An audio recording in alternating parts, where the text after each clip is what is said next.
ನಮಸ್ಕಾರ ಸ್ನೇಹಿತರೆ. ನಟಿ ಮೇಘನಾ ರಾಜ್ ಅವರು ಈ ಕನ್ನಡ ನಟನನ್ನ ಮದುವೆಯಾಗುತ್ತಾರೆ ಎಂಬ ವದಂತಿಗಳ ಬಗ್ಗೆ ಪ್ರತಿಕ್ರಿಯಿಸಿದ್ದಾರೆ. ನೆಗೆಟಿವ್ ಕಾಮೆಂಟ್ ಮಾಡುವವರ ಬಗ್ಗೆಯೂ ಅವರು ಆಕ್ರೋಶ ವ್ಯಕ್ತಪಡಿಸಿದ್ದಾರೆ.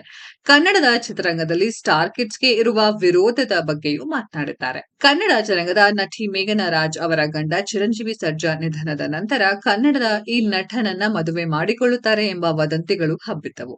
ಈ ಬಗ್ಗೆ ಸ್ವತಃ ನಟಿ ಮೇಘನಾ ರಾಜ್ ವದಂತಿಯ ಬಗ್ಗೆ ಮಾಹಿತಿ ಬಿಚ್ಚಿಟ್ಟಿದ್ದು, ಅವರ ಪ್ರತಿಕ್ರಿಯೆ ಏನಾಗಿತ್ತು ಎಂಬುದನ್ನ ಬಿಚ್ಚಿಟ್ಟಿದ್ದಾರೆ. ಸಂದರ್ಶನವೊಂದರಲ್ಲಿ ಪಾಲ್ಗೊಂಡು ಮಾತನಾಡಿದ ನಟಿ ಮೇಘನಾ ರಾಜ್ ಅವರು ತಮ್ಮ ಬಗ್ಗೆ ಕನ್ನಡ ಚಿತ್ರರಂಗದಲ್ಲಿ ಹರಡಿದ ಹಲವು ವದಂತಿಗಳ ಬಗ್ಗೆ ಮಾತನಾಡಿದ್ದಾರೆ. ಅದರಲ್ಲಿ ಇತ್ತೀಚೆಗೆ ಮದುವೆ ಮಾಡಿಕೊಂಡ ಕನ್ನಡ ನಟನೊಬ್ಬನನ್ನ ಮೇಘನಾ ರಾಜ್ ಮದುವೆ ಮಾಡಿಕೊಳ್ಳುತ್ತಾರೆ ಎಂದು ವದಂತಿಯನ್ನ ಕೆಲವರು ಹರಡಿದ್ದರು.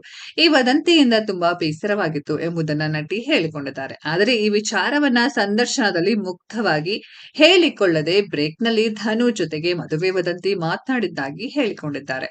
ನಮ್ಮ ಕೆಲವು ವಿಡಿಯೋಗಳಿಗೆ ಕೆಲವರು ನೆಗೆಟಿವ್ ಕಾಮೆಂಟ್ಗಳು ಬರ್ತವೆ. ಕೆಟ್ಟದಾಗಿ ಕಾಮೆಂಟ್ ಮಾಡುವವರು ಅವರ ಐಡಿ ಸರಿಯಾಗಿ ಇರುವುದಿಲ್ಲ. ಅವರು ನಮ್ಮ ಚಿಂತನೆಯಲ್ಲೇ ಹಾಳು ಮಾಡಿ ಬಿಡ್ತಾರೆ. ನನ್ನ ಬಹಳ ವಿಡಿಯೋಗೆ ಕನ್ನಡವನ್ನ ಹೆಚ್ಚಾಗಿ ಬಳಸಿ ಎಂದು ಕಾಮೆಂಟ್ ಮಾಡ್ತಾರೆ. ನಾನು ಬೇಕಂತಲೇ ಇಂಗ್ಲಿಷ್ ನಲ್ಲಿ ಮಾತನಾಡುವುದಿಲ್ಲ. ಅಗತ್ಯವಿದ್ದ ಕಡೆಯಲ್ಲಿ ನಾವು ಬಳಸುತ್ತೇವೆ. ನಾವು ರೆಸ್ಟೋರೆಂಟ್ಗೆ ಹೋದಾಗ ಭೋಜನ ತೆಗೆದುಕೊಂಡು ಬನ್ನಿ ಎಂದು ಹೇಳಲು ಸಾಧ್ಯವಾಗುತ್ತದೆಯೇ ಎಂದು ನಟಿ ಮೇಘನಾ ಕಾಮೆಂಟ್ ಮಾಡುವವರ ಮೇಲೆ ಆಕ್ರೋಶ ಹೊರಹಾಕಿದ್ದಾರೆ. ಇನ್ನು ಕನ್ನಡ ಚಿತ್ರರಂಗದಲ್ಲಿ ಸ್ಟಾರ್ ಕಿಡ್ಸ್ ಕುರಿತಾಗಿ ಮಾತನಾಡಿದ ನಟಿ ಮೇಘನಾ ಅವರು ಸಿನಿಮಾದ ಇಂಡಸ್ಟ್ರಿಯಲ್ಲಿ ಸ್ಟಾರ್ ಕಿಡ್ ಆಗಿರುವುದು ತುಂಬಾ ಚಾಲೆಂಜಿಂಗ್ ಆಗಿದೆ.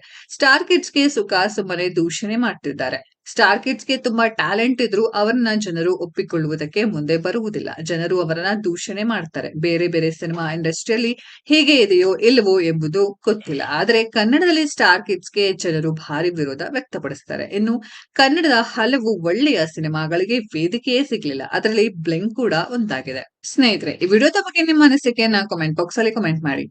ಈ ವಿಡಿಯೋ ಇಷ್ಟ ಆಗಿದ್ರೆ ಲೈಕ್ ಮಾಡಿ, ಶೇರ್ ಮಾಡಿ, ಚಾನೆಲ್ ನ ಸಬ್ಸ್ಕ್ರೈಬ್ ಮಾಡಿ, ಪಕ್ಕದಲ್ಲಿ ಇರೋ ಬೆಲ್ ಐಕಾನ್ ನ ಹಿಟ್ ಮಾಡಿ. ಮುಂದಿನ ವಿಡಿಯೋದಲ್ಲಿ ಭೇಟಿಯಾಗೋಣ. ಧನ್ಯವಾದಗಳು.